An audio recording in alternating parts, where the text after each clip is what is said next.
Relationships mean a whole lot.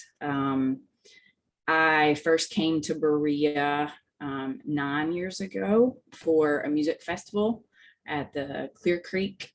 Creative folks put on several years of festivals, and I went out there and met Bob Martin and Carrie Brunk, and they have been instrumental in my journey here. And at that same year, I met Peter Healy. And Peter Healy was with Brushy Fork at the time. And he talked to me over that course of that weekend about community economic development and about Vaughn Grisham and about Tupelo, Mississippi, and told me all kinds of stories about what folks do in communities and how individuals can spearhead projects. And I really took that to heart and went home with that message and started reading, and had just before that kind of just put my toe in the water of community organizing, and got a little bit more serious about it. Came back a year later, and that's when I met a boy from Jackson County. And we kind of hit it off. And then about 9 months later, I ended up moving up here to Berea. He said, bring your kids. It's a good place to raise children. I have 3 kids. And so we came here and decided we were going to root down. And he was involved with a group of people that were, there was a kind of beloved locally owned restaurant that was here in Berea, and the owners were about to sell and move. And a group of the employees were talking about, could we purchase this business from them and keep this going? And so he was part of that conversation. That group fizzled out just a little bit, but a small group did decide to start a restaurant there. And I was just going to work for them. And then they started talking about worker-owned cooperative, and that sounded very interesting to me. And so I got involved. And about a year or so later, we opened a restaurant with a certified kitchen. Previous to getting our kitchen certified, we were in a kind of area of Berea, which was on the decline. There were a lot of empty storefronts. There were a lot of business owners that were getting closer to retirement, and the city and tourism and economic development, business development folks had all been having that conversation about what happens when our artists, our working artists, retire, who is going to move into those storefronts, who are going to then be kind of this draw to come in and see this handcrafted work, who's going to be running the galleries, and what's going to happen with these areas of town. And so they had a consultant that reached out to us because we were opening a restaurant, and she was interested in that, and told us about this presentation. And we went to the Tourism Commission to watch her presentation, and that was the first city meeting that I ever went to. Had never been involved with politics at all previous to that. Was really unsure and unfamiliar and a little skeptical about how all that stuff worked. But we were actually welcome to come and participate at the meeting, and it felt really nice that people were asking us questions and interested in what we were doing. And they said, we need to get more people to come to this area of town. And I said, well, then just throw a party. Throw a party and put music and food, and people will show up for that. And so we pitched this idea for a monthly block party in this area of town, and the Tourism Commission gave us 3 months worth of funding. Then comes in the disruptor part, I guess. At the same time that we were throwing these amazing community building block parties and highlighting the work of local nonprofits and giving local artists an area to display their work and sell their work, and giving a stage to local musicians to play on, and bringing in people and styles of music that people maybe hadn't had a chance to experience. There are also really important conversations around equity and equality and diversity and inclusion that were happening in our community. There were kind of a push for a fairness ordinance. A lot of people are familiar with that term here in Kentucky. That was new for me moving up here. But that was a big topic for Berea.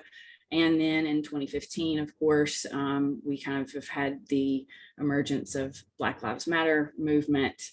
And that conversation's been going on here in Berea since the founding of folks coming here with the intention of creating a place where everybody could get education and everybody could live together. And so I was really outspoken about my feelings. And we, as a business, actually felt like it was really important for our business to be involved in these conversations. We wanted to be welcoming. We wanted Berea to be known as a place that that folks could come to and feel safe and feel that they were celebrated and they were an important part of the community, whether they were here for a day or they're actually living here. And as a result, we received a lot of pushback. You know, our Black Lives Matter sign in the front yard of our restaurant was vandalized multiple times, and it's escalated over the course of several years. We actually had a group of people here in Berea that have been highly disruptive in their efforts to kind of shut down these conversations and these movements towards a more inclusive community. And that's really affected the relationships that we've been able to make with people. It's definitely ended some of them as conversations have gone deeper publicly. And it's also meant that some of the relationships that we have built are incredibly strong and healthy and mutually beneficial relationships with folks. And I think when I think about some of the lessons that we've learned or that I've learned throughout this process is that partnerships and relationships should be equitable. And that can look like a lot of different things. Sometimes it's a financial commitment. Sometimes it's it's a space or some other service that someone can provide. Sometimes it's just getting behind you and putting their name on something and helping to promote what you're doing, legitimize what you're doing, bring strength and resources to what you're doing. But there should be some sort of an exchange that everybody feels good about. And I think what I'm finding kind of most recently is that it's really good to define all those things, have that really clear so that people aren't assuming what each other is getting out of the partnership or the relationship, that feels really good to have that on the table, that everybody understands what folks are bringing, what folks are getting. Oh, excuse me. I didn't silence that. And so the other lesson I think that's been really important for me is to know when partnerships aren't working, when a relationship isn't working, and to let that go or let it run its course. And often that means that you have energy that's freed up to develop a new relationship with someone else. And I feel like that's been kind of what I have learned, and the folks that I've been involved with the music series and kind of launching a new organization here in Berea since the pandemic.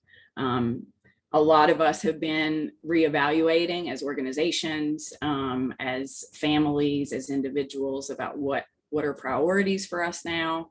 How do we want to do this work? How do we want to be in relationship with one another and with labor? How many hours do we want to be doing this kind of stuff? So we've all been at a place of reevaluating. And then I think organizations are also looking at relevance. Are you relevant? Are you able to, I know that the word pivot has been used so many times in the last several months, but have you been able to kind of find a new direction to carry forth your mission, to be able to connect and serve your community, whatever it is, your business, whatever it is that you're doing. And so I had been involved with our local arts council for 3 years, and they had been a partner in the music series. They actually were the grantee for our music series. But when staff retired just as the pandemic was shutting everything down. This was an all volunteer board. And in many ways, the whole organization just kind of went on a pause. I wouldn't go so far as to say paralyzed, but there's, it's a fine line, I think, that a lot of organizations kind of really struggled with, was like, how do we even plan for what's next? And I felt like that with all of the things I knew that we had, the balls that we had in the air, and the things that I really wanted to see continue in Berea, I couldn't really do that staying in that organization any longer. And so in July of 2020, I resigned from the board and began making plans to form a board, kind of formalize an organization of our own, and apply for 501c3 status. And we did make that application earlier this year, early in the spring. And Mountain Association has served as our fiscal sponsor for the purposes of our Levitt AMP program this year. And really been looking at, last year we postponed our music series, but the Levitt Foundation gave us a grant for $5,000 to put towards some community building activity. So we did some community art projects that people could participate in, even though we couldn't be together. It was all very experimental, and a lot of people were game, and it felt really fun that people participated when we kind of pitched some crazy ideas. And so that was a lot of fun, and it allowed us to kind of work with some people that we hadn't worked with before. So the Berea College Forestry Outreach Center, we were able to kind of build on some existing relationships and develop a project with them that will be rolling out soon. We developed also a partnership with Parks and Rec, which led into a deeper relationship with them for the music series, because we've moved our venue into a local park this year. And the people who I kind of worked with through this community art project, those people, some of them have become board members for this new organization. They are bringing their backgrounds in mutual aid, in community wellness, in some serious DIY folks, which I really love. And we are looking at how do we kind of challenge the nonprofit status quo. If we're taking those conversations about equity and inclusion and diversity and looking at how is white supremacy showing up in our organizations, how are we actually really critically doing this work at the core of how we're building and operating organizations, and who's sitting on the board and whose voices are present in that, and how do we come from a place of cooperative. So we actually are a creative cooperative. We're going to have a lot of cooperative structures in our governance, and that's all new and interesting and difficult, and I love it. And I'm just glad that we have people around that are interested in also doing that work, because we know that there's another way for us to try to be together in these organizations, in these structures, to be able to still kind of operate under this 501c3 status. But I really feel really hopeful for where we are right now. And a lot of stuff for me has been personally putting some blinders on, and know that if you are kind of doing that good work, and you are kind of disrupting things a little bit, that there is going to be some noise, and not to get caught up in that, and not to approach any of this in any way. And this deeper spiritual work for me of like, I don't want to be fighting against that. I want to be building something new. And so that is a really important shift that I have tried to make internally, and to carry forth in my work. And I feel like that really pays off in the relationships and the people that actually come in that are interested in supporting and getting involved and doing what you want to see your community turn out to be. I have no idea where I am with time. I think we are pretty much at the end of that time, of 10 minutes. We're going to save questions till the end. So just think of questions that you have for Allie, or write those or put them in the chat. And then Dan and Mindy, could y'all talk next about your work in Grayson? Yes. Hang on. We're unmuting and You're unmuted. We can hear you. Oh, we're good. Okay. okay. Yay. Sorry. Thank you. We're also really happy and proud to be here, and thank you so much for letting us speak a little bit about what we've been doing. Allie and all of you are such an inspiration. There's lots we can learn from everyone. And I guess if we talk first about how we got into the crowdfunding campaign, the local crowd, which is our platform, it was brought to us. So there was our connection right off the bat because of What's Next EKY and Mountain Association. Then that really was our primary connection to get that little project going. And yeah, so what we did was we were a pilot project with Mountain Association to see if a crowdfunding campaign would work in Eastern Kentucky. So Mountain Association has an agreement with the local crowd, and we used their platform, and we had a lot of help in the background, how to develop the campaign and how to write things out and what needed to go into the campaign. And we had a lot of help in the background with that. We raised $6,000, which was our goal. So it was a successful campaign for us. And we have reached out to other entities in our community. We have a couple others, a Rotary Club and a public library, who would like to also do a fundraising campaign. And we're going to reach out and help them do that.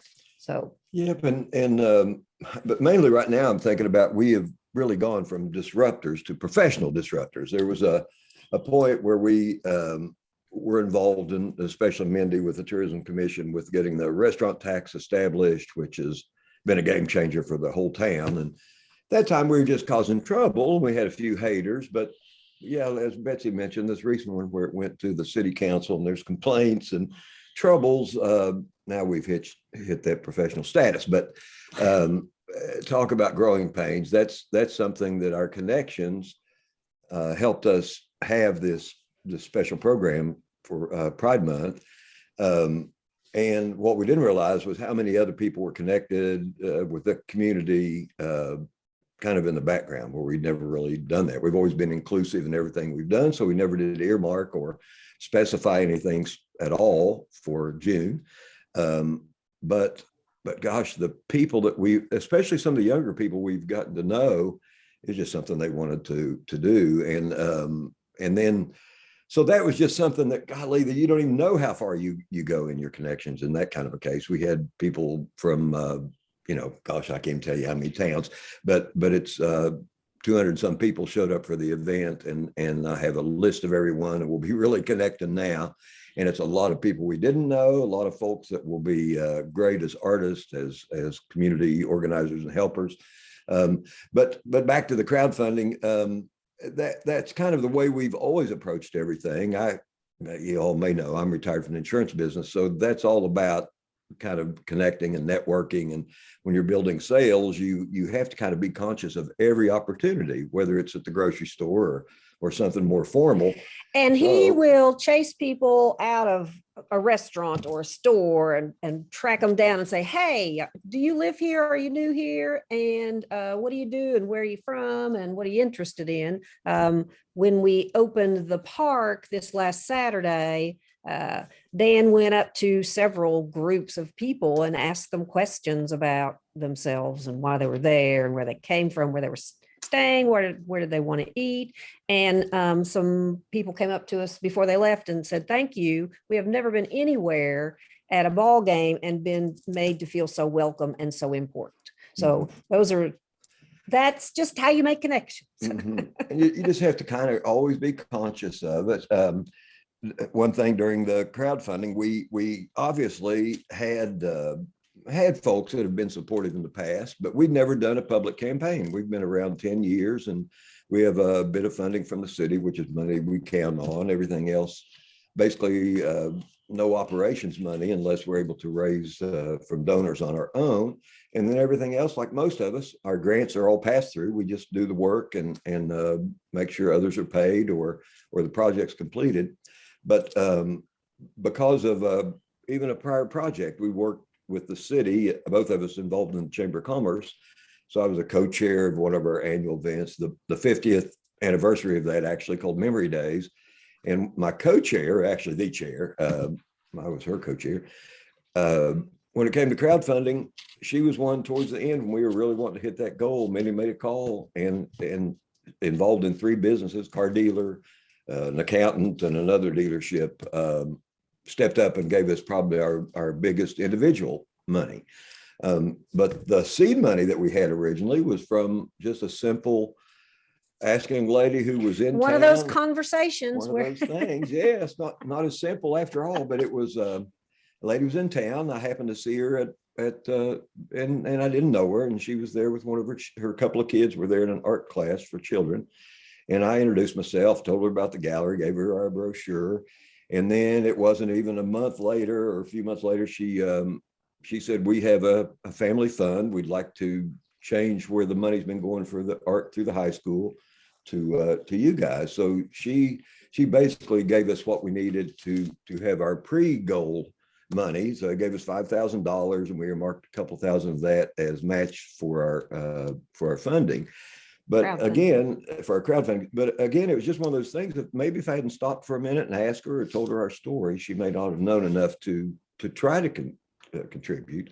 So, and I just think that you just can't assume that someone isn't interested. You got to sort of always think that these folks are there with you and behind you. And you may learn later, like Ali said, there are times when you have to cut some ties, but we hope that doesn't happen from what's going on with us recently. But I think more than anything else, when it comes especially to money, you want to be sure it's someone that you are serving in some way, that they're going to be able to get more bang for their buck by making a donation to you.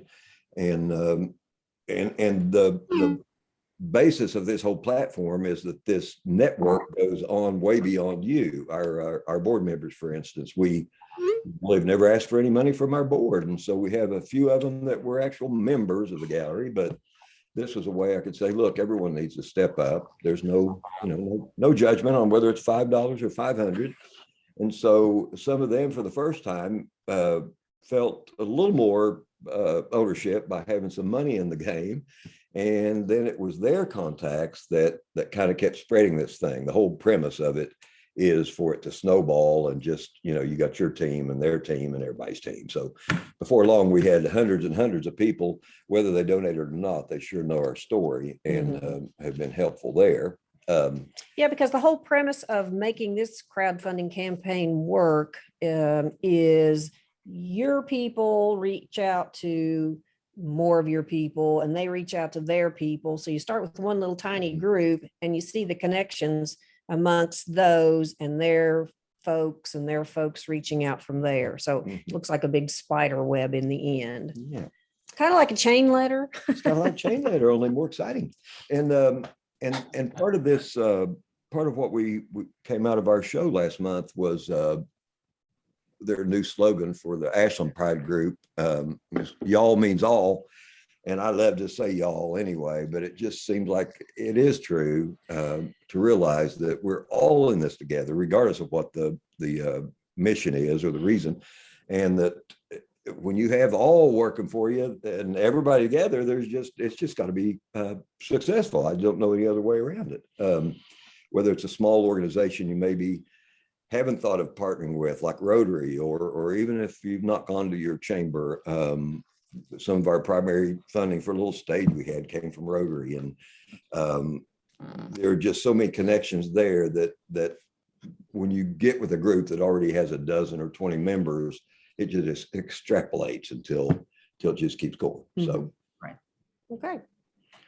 And we definitely want to thank Mountain Association for bringing the crowdfunding campaign idea to us and for all their help along the way. There's Amy Williams, and another connection with Amy led us to just recently filling out an application for some more assistance from Mountain Association to help us with one of our crowdfunding goals is to have a decent website that can build a base for membership and help us make more art sales for our artists, increase their income, and increase ours a little bit with our commission. So another connection working for us. Yeah. Okay. And one of the, just real quick, then one of the ladies, we're going to have our first sort of international show. We've got an artist from Argentina that's going to partner with a local artist that has always been supportive. And she brought me some of his work last month and said that he's interested. They're still, he can't leave the country. They still have too many restrictions, but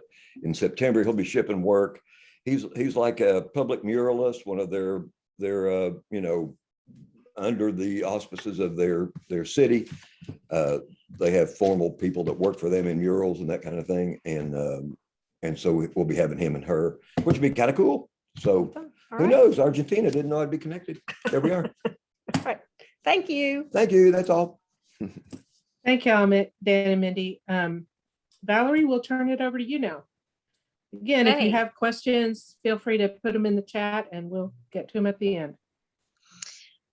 Great job, Allie, Mindy, and glad to be here, be a part of this. I think we have all a lot of common support, and definitely speaking about Mountain Association. And I do often say to the community partners that we have that how much we appreciate them, because a lot of people have good ideas, but without the support that comes from these partners, some things could not happen. I'm going to, if it's all right, share a screen here and just use it a little bit as a safety net for me. But it is a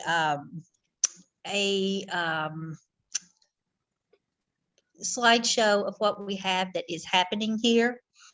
But I'm going to look at it all from the perspective and lens of how the partners and connections have made these things possible. And yes. Okay.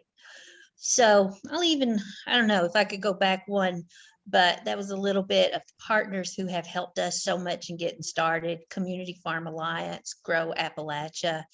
And the work here has been primarily with local foods, but it's been a tool to build community, and partly because local foods are, and especially in the beginning, were areas that they served as connectors versus dividers.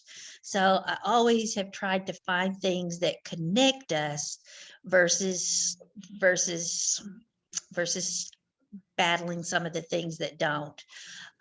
Knowing the community is important, knowing what our needs are, understanding that from a couple different perspectives, in trying to talk to people who have the most influence, and then also people who are most affected by those decisions and things. So I've been on some situations, research projects and stuff where we have to have focus groups, and I try to bring in the whole spectrum and line of people that are involved with that, the people who can have the most influence and make things happen, but also be able to connect them to the people who are most impacted by their decision. Letcher County is not that different from many of the communities and counties in Eastern Kentucky, and lots of our stats are pretty hard. Health is an issue, and health is being a common denominator for our partners and for the work that we've done. Health and arts and agriculture sort of been three sisters who have worked together to do this. This slide is just one in particular of our area and the age discrepancy, life expectancy when we travel. The life expectancy for Letcher County goes down by about 5 or 6 years. So there's that. One of our strongest partners has been healthcare provider, MCHC, rural healthcare provider. And with with that, first off, it began as just a simple ask, will you give us money to buy t-shirts? And I was so excited when they said yes about that, that we felt real, that we have t-shirts now.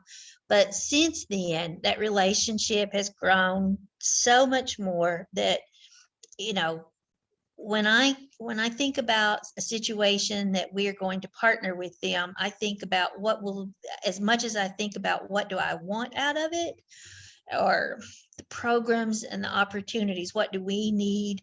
I think just as much about what do they need, and what are their goals, and what are their objectives, and how do we align, and how can what we're doing help them meet their goals. So I try to understand and learn and educate myself about how they are reviewed, program reviews, and what their needs are and their limitations, so that those community connections can be very mutual, and that we become important to them and matter to them to meet their goals.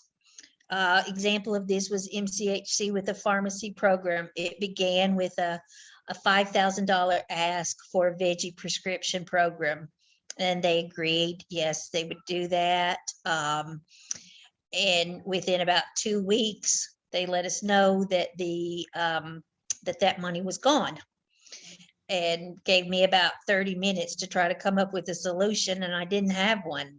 My plan was stretch it over the summer, but doctors had written prescriptions for fruits and vegetables at a high rate. So it was gone, and they picked it up. So that began as a $5,000 investment on their part about 6 years ago. And since then, it's grown into about $150,000 a year investment on their part. It matters to them too. So I always try to credit and let them know about that.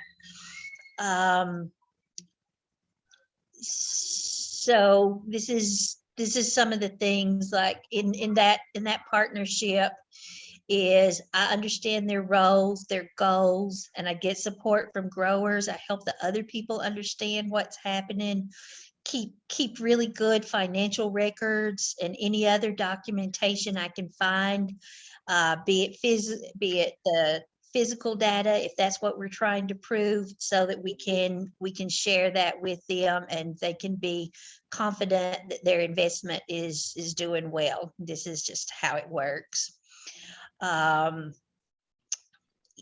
And then this is what some of the benefits of those partnerships look like at the market, from a $6,000 in year 2013 in market sales to even last year with COVID pushing 100,000 in market sales.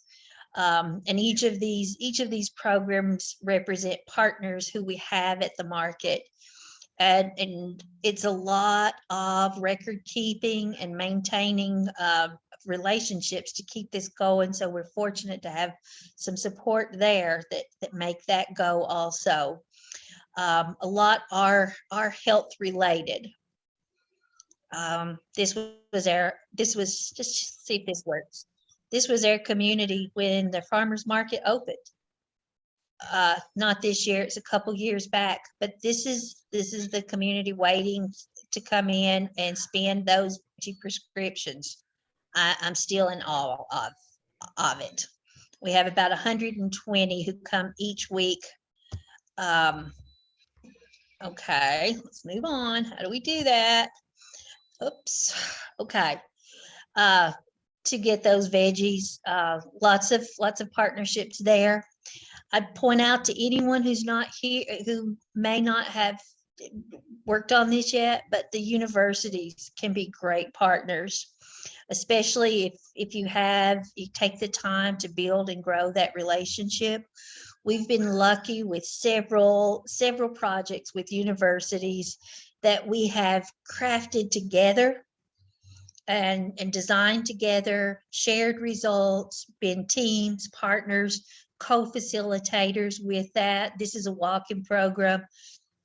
that invested in about $10,000 a market in the farmers market. So like on one of our biggest days, we had 100 people who walk from about a mile down the road here, come to the market and get to spend $10 at the market. Community, this guy is just wonderful. He just shows up. So someone has talked about it before about the different needs of partners. And sometimes it's great to have the Betsy Whaleys and the Peter Healy's with Mountain Association, but sometimes it's just great to have somebody that everybody in the community loves, cares for, and respects to stand up and speak with you and for you. Okay. So that's the Tanglewood Trail, which we were able to document, had significant health impacts. They made, we can tell them how much $160 investment made a significant health impact on that. A partnership with the Summer Food Service Program. Again, that sort of began with the school system. And then we opted to take responsibility for that ourselves. And by we, I mean Cowan Community Action Group. But we're still serving meals at our farmers market free to 18 and younger. Last summer, we had a humongous effort during the pandemic that moved. Our first summer was 700 meals. This past and during the pandemic, 700,000, over 700,000. This year, we've completely backed down and we'll be more like probably 7,000. So a little bit more reasonable effort there, but great number of partners to pull off the Summer Food Service Program and to do what we can there. That's a video about the Summer Food Service Program that I'll not share. The Cowan Community Center's got lots of different programs going. That Cowan has been in operation for about over 50 years. So like Berea, we're the sponsors for Levitt Music Series, the Cowan Creek Mountain Music School, and Kids on the Creek Summer Camp. Just a little story about the Levitt Music Series. When we began about 4 or 5 years ago, we pulled partners in individually. And I don't know that everybody who was a part of each of those organizations understood who they were partnering with. So once flyers came out and everything became official, some people were uncomfortable partnering with people and organizations that they had intentionally not partnered with before, that they felt their missions and their values were different. So I had a talk, and they called me in to talk about how they could handle that, and their concerns were legitimate. They were afraid that some of their sponsors would discontinue their sponsorship if they partnered with this other if they were seen as a partner with this other organization. And my response to that was that, one, they were not partnering directly with that organization. They were partnering with, we were all supporting the one. I said, but our goal and Levitt's goal is that we do work together and that we do learn to support each other. But with that being said, I will say, if you lose a sponsorship from someone who does not want communities working together, then it will be our mission to help you support that and make up that revenue and those funds. We will stand with you to not be just on the losing end. Those two organizations are great partners now, 4 years later. And we were immediately able to put connections together that one organization that was scared benefited indirectly about $10,000 in support. So their fears were relieved a bit, and they got to move on. But those things happen, and they're very, very real daily. And I hear what Allie's saying about trying to look at it as static and put the energy towards the positive. But sometimes our pull can be shallow, and we're forced. I feel forced to try to make things work, even when they're hard. And Kellen has a great reputation and a history of being a non-political, a very neutral, open, inclusive organization. So we got that advantage, and that Grow Appalachia has been a part of that. We're having some canning classes happen today, not quite this big as in these pictures, but they're going on at the Cane Kitchen. The farmers market has been a Hey, big. Valerie. My time's up. Yep. All right. Good enough. You want 30 seconds to close? I'll say right here, this is our partner support that I listed of people who I feel like have given to the organizations. So lots of local, state, and regional. Great. Thank you. All right.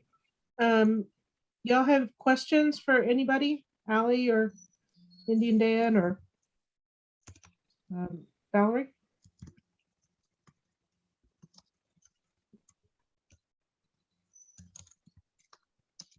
I guess I have a question for any or all, and that is, as far as partnerships, what do you see next for your organization?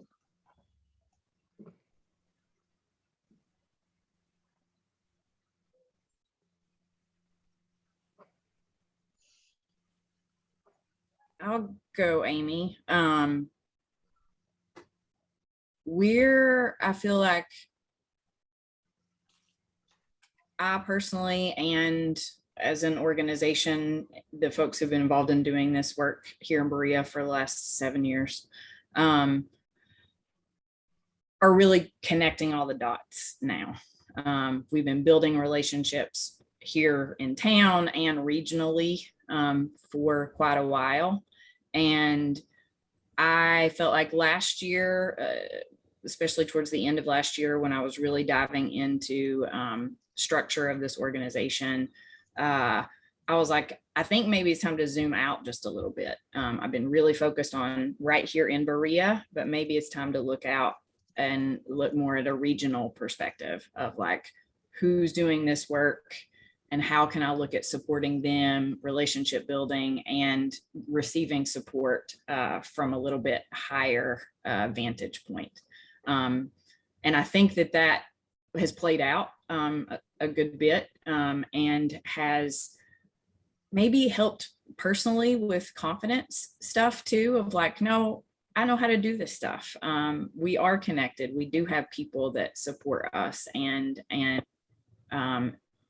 there's no reason that we can't start and be doing this stuff now, and so we recently, with the support of Mountain Association, the Kentucky Small Business Development Center here in Berea, and through all the other partnerships and sponsorships for the Levitant Music Series, have launched a creative business workshop and networking series that we've had two of the 4 sessions.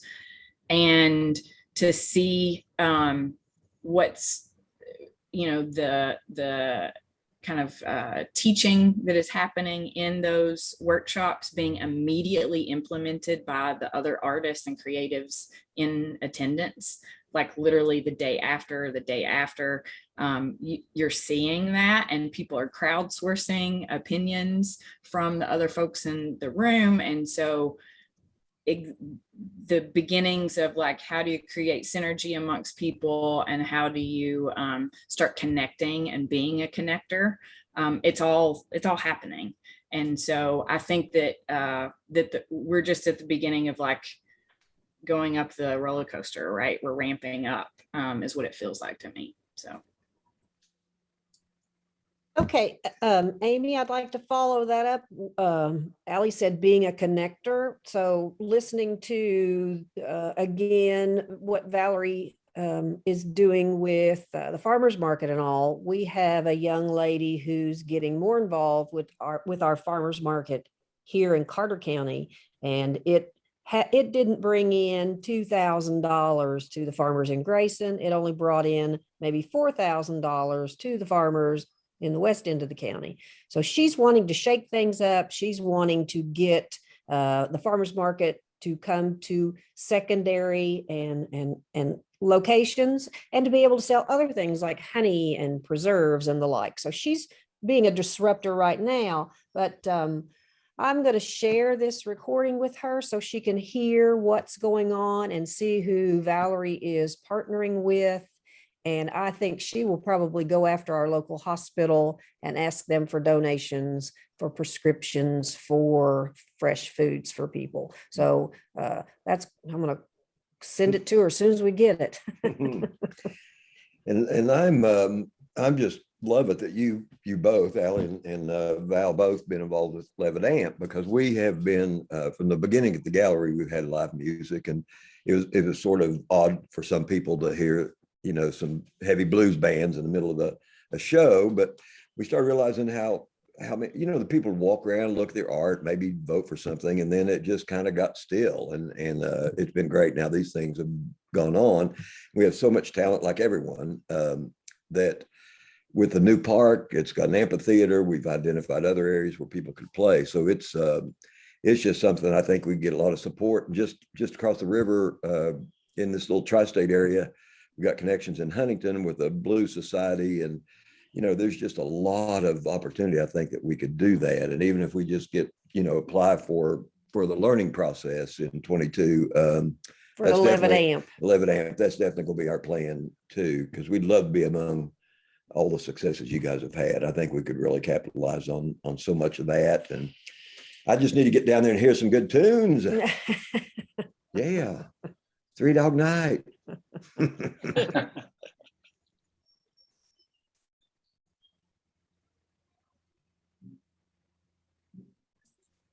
Greg also had a question in the chat in case anybody wanted to address that. And that was, how would you develop a template on beginning a project from starting with a consensus of what your community wants as related to your ideas to who and where to start? Does anybody have any thoughts you want to share about that? My first reaction, Greg, to that question is that I think it's really hard to find a consensus in your community as to what they want, right? I think if you ask 20 people that, you'll get at least 10 different answers, probably more. And so, you know, sometimes the things that I've seen most successful, and I'll turn it over to Allie and the others, is it has to be something that somebody is really passionate about leading and driving forward. And that doesn't always make it work, but you really have to have at least one person, and preferably more, who really are behind the idea. I would piggyback on that and say, and or also getting paid for it. Because I think I was in a conversation with Robert where it was like, oh, you go through strategic planning, and you know, committees get formed, and you know, they put together a plan, and then what actually keeps it from being implemented? It's either there's not the person to drive it forward, there's not somebody who's employed or getting paid to actually roll out a plan. So that and then, you know, it's kind of hard, because then you also get into things like founder syndrome, and having the person who has like been spearheading it for a long time, and how do you create ownership amongst other people when an individual or a small group has been kind of driving something forward for so long. And I don't know that there's a handbook for that, because I'd love to buy it if there was. But I've been doing a whole lot of work to try to address some of that.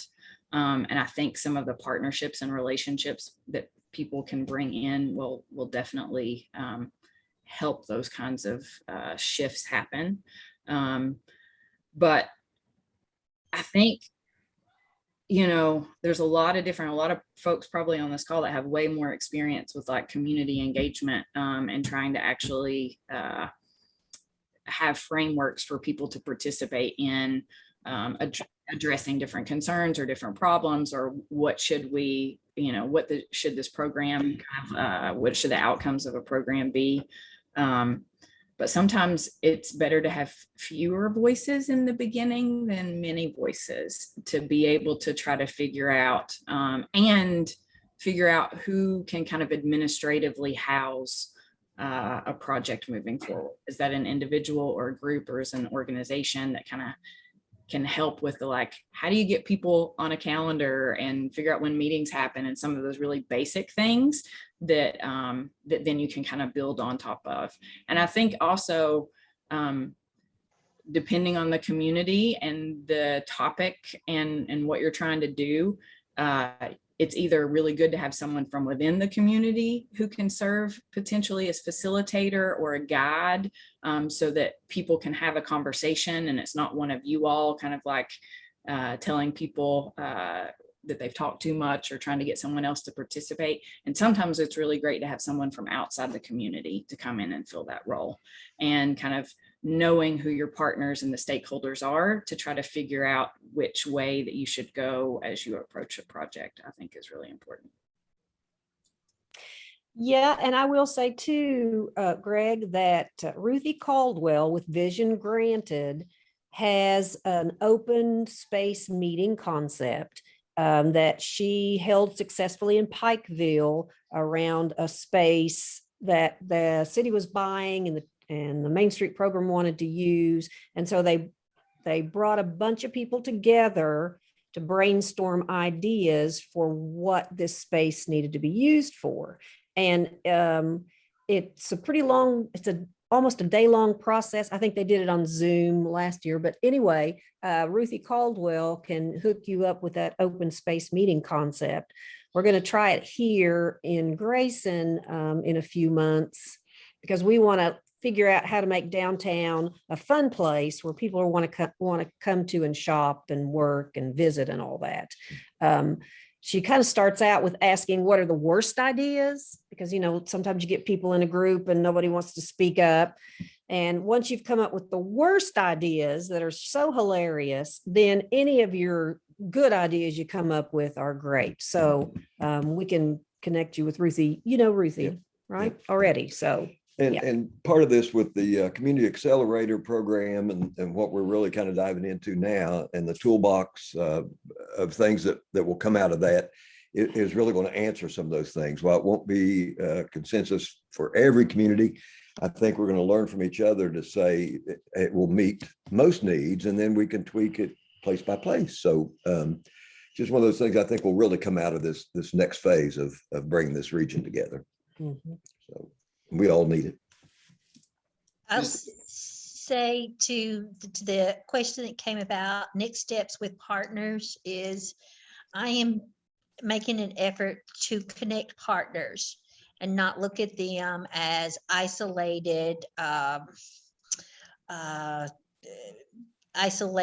and almost secretive and exclusive treasures, but because there becomes even a little bit of there can be tension between these partners. So I'm trying to find ways for them to recognize their strength united, and that we create a stronger force with that. So I'm working on how for partners to know each other and know each other's goals, and we work more together and less isolated, not just people feeding money to a project.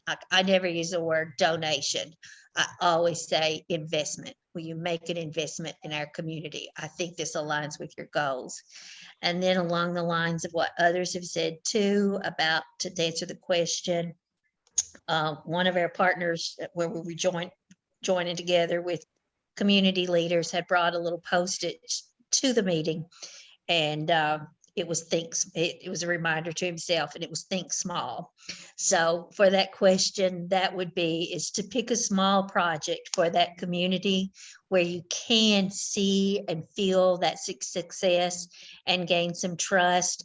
They said they would do this, they did this. Now let's build on that and move to a higher level.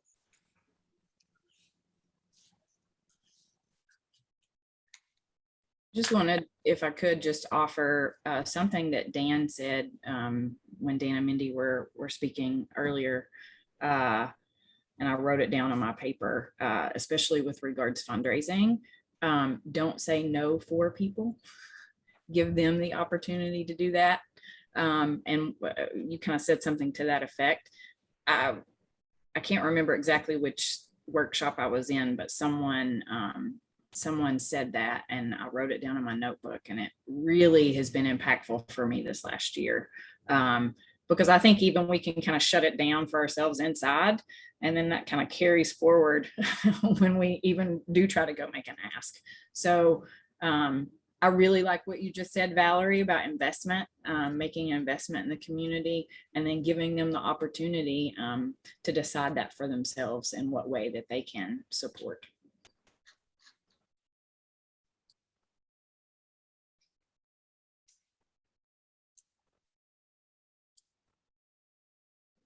I'd be interested in hearing from Emily in work that she's been doing in Middlesboro, and then also with other projects, about building partnerships and what's the biggest challenge that she faces. And Emily, if you feel like it, just give them a thumbnail sketch of the kind of things you're working on. She popped off, but somebody else maybe could answer that question.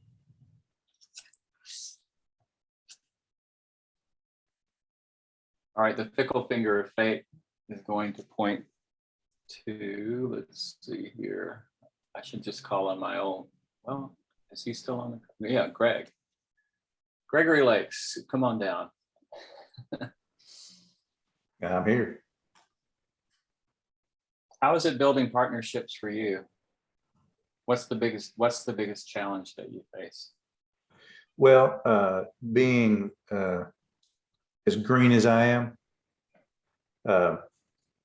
I feel like that what I've done is I've jumped in to try to make a positive difference.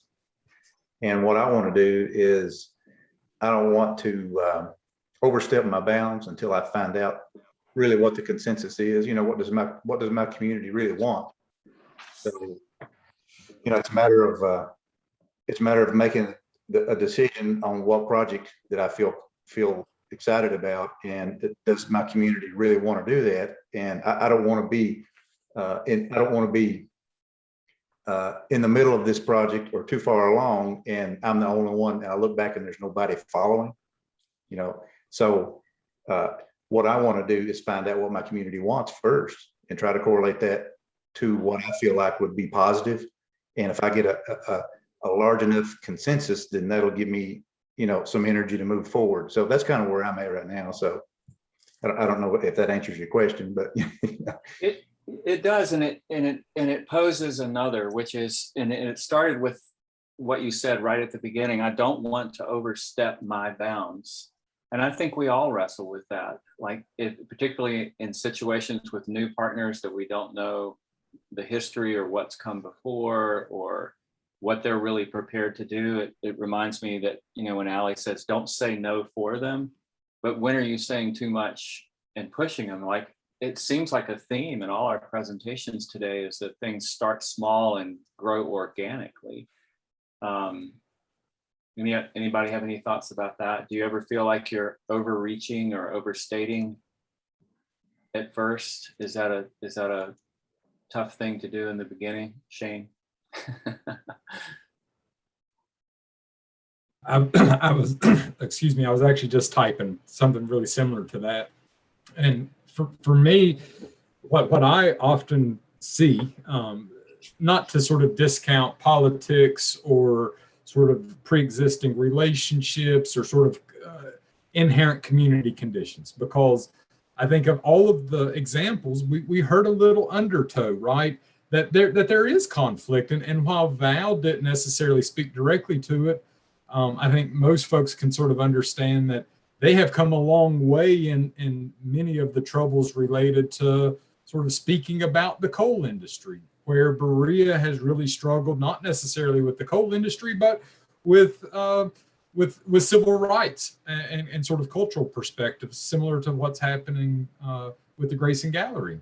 But what sticks out to me that sort of unifies everyone as we're coming together is that brainstorming ideas and making decisions about those ideas are two very different processes. And that, convergent and divergent thinking requires a different set of rules. And it takes sort of a skilled person to lead that conversation, because there's a substantial shift that has to happen in the way the group approaches the task at hand, because there's a mental shift that has to happen as we go from trying to create a bunch of ideas and then trying to whittle them down into an idea that we may build consensus around. So I think for me, that's something that I see that is often problematic for communities as they start that initial phase. And I think it really speaks to what Allie was saying, that sometimes it actually is easier to start with a few voices that are unified around the idea that may have some consensus already that exists, that they can then frame a position to then present. There's so many different ways to do this work, and all of them have their pros and cons. But I think really focusing on the sort of human condition and our mental capacities to shift between sharing ideas and deciding on ideas, it can be a challenge. But that's something that I see that is often really critical, that doesn't necessarily get pulled out or teased out in conversations like this. I want to ask one more question in following up on this. And I was really struck that Allie said, sometimes you have to decide that you're not really being heard. She didn't use that language exactly, but that you have to decide that a partnership isn't really bearing fruit, and go ahead and move on and follow your bliss, follow your mission, and pursue it. And then I was struck right after that, or shortly after, when Val said, sometimes I feel forced to make things work even when they're hard. And, there's a sort of a really degree of finessing that in the right way. And then I think Dan and Mindy pulled us out of the fire when they said what the Ashland Pride group reminds us of, which is y'all means all. So we're in a small swimming pool a lot of the time, and there are just times when we don't feel like somebody's hearing what we're trying to pitch. And sort of following your point, Shane, it's like getting to making decisions instead of brainstorming means getting really specific about what's being asked. But also, Robert, maybe what's more important when we shift to decision making is the rules that we agree upon and the values that we're going to use, the lenses, if you will, or the rubric that we all agree on of how we're going to make the decision. I think is key, because we all have a different value system when we enter that room. It's why we share the ideas that we may brainstorm. But unless we have a unified and agreed upon way that we're going to make the decision, that can also be something that the group has to confront. And I think that is so articulately put. It goes back to Allie, I think what you're telling us about the work you're doing with your group to get really clear about everything from when does white privilege show up in our conversations. I mean, there's a lot to do before you even get in the room with decisions. But how do the rest of y'all approach this? Do you feel like Shane is suggesting that we need to be really clear about how we're going to make decisions? Does that feel like it's your experience, or is that work we need to do with our partners? So Robert, I think definitely for us, that's work we need to do with our partners. We've made some good things happen, and we're pretty much able to make the final decisions ourselves on most things right now, but we're branching out into some other projects that will need some ideas involved. And then we're going to have to come to some decisions on how to utilize some property that the Tourism Commission is looking at buying on Main Street. And to come up with, we're going to have some rules on how the decisions are going to be made, because we've got a group of 7 right now on the board that will be making decisions about the property, but I'm sure we're all not going to agree on what to do with it. So I'm glad you mentioned that we need to set those rules in the beginning of this process. Allie, what are your thoughts?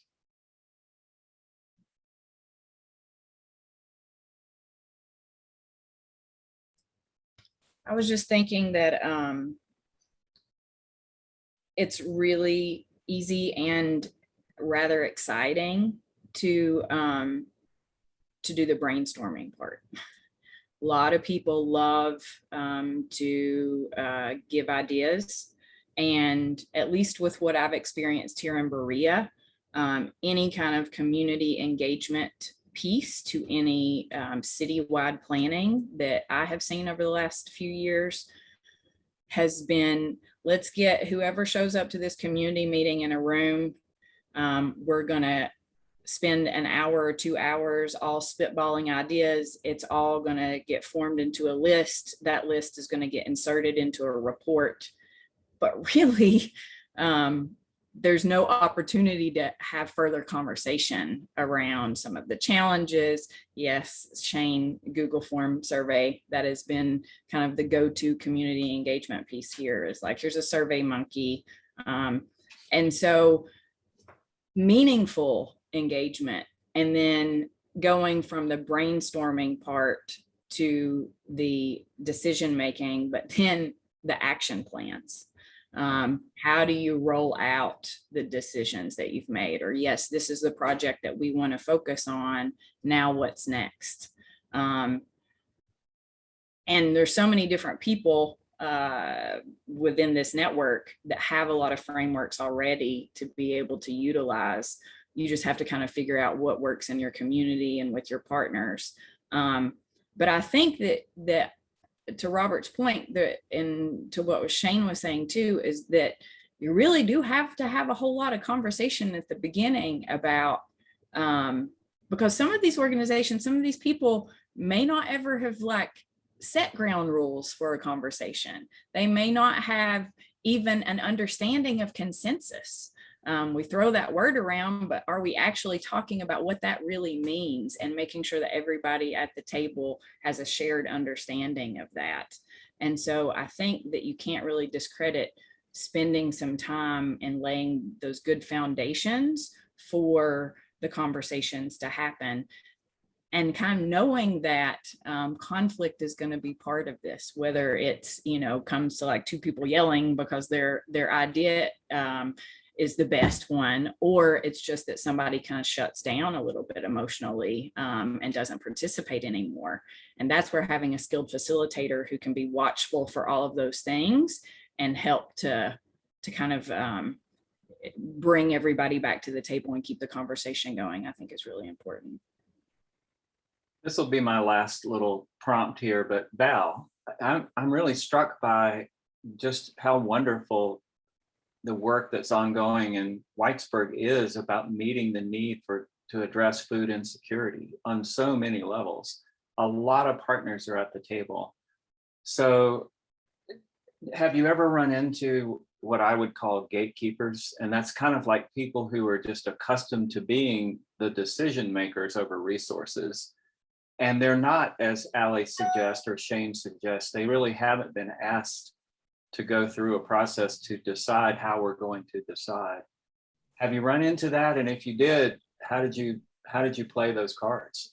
Yeah, Val, have you run into that? Just like into a buzzsaw. And also, just let me start with, I run into it when I look in the mirror also. So let me say that I may be at a different level, but whatever we've got, it's a kind of a natural instinct to hold it close. But now that I've given myself permission to talk about other situations, yes, like one situation I can think about, and I'll not come close to trying not to identify who was at this community gathering. But we had maybe 40, 50 people in the room for a community gathering to talk about growing a healthier community, potentially with the Cane Kitchen being a part of that farmers market. And they were writing down, and there was a pot of money that was already designated for this work. So they were writing down ideas from the community. Raise your hand if you got an idea. And it wasn't give us your worst ideas. I really felt like they were looking for ideas. And I gave a couple ideas, and I'd get a really nice response. Like, oh, that's a good idea. Yeah, good job, Val, for thinking of that. And I'd feel good, and that's it. And then I'd give another, and I'd hear like, oh, we hadn't thought of that. That's a good idea. And then a little while, I said, I noticed you're not writing any of my ideas down, any of these suggestions down. I hear them. So I'm just curious, are you asking for ideas from this crowd and we really can entertain them, or is there a menu? And is it more we guess what is already an option? And if it is that, like, tell me the 3 or 4 choices, and we will explore those and go on with it. But if you really are not going to write at my hour, and it wasn't just me that was happening to, the ideas down, then don't ask. Don't come here with your 6 solutions and just wait for us to guess them. And disregard the other. It was probably, I know I wasn't that blatant, but I was pretty clear about, I noticed that you're making me feel good when I say this stuff. And I could go away and we could all say that you had community involvement, but fact is you came with the plan already. And when we're just here to be a check off and go with it from there. I don't know that particular situation, can't say that there was a happy ending to that situation, but it was an eye opener for me. So, you pay attention to those things before you get in the room and before you invite people to the room to share their ideas, and you find out what the protocol is, how much leeway you have.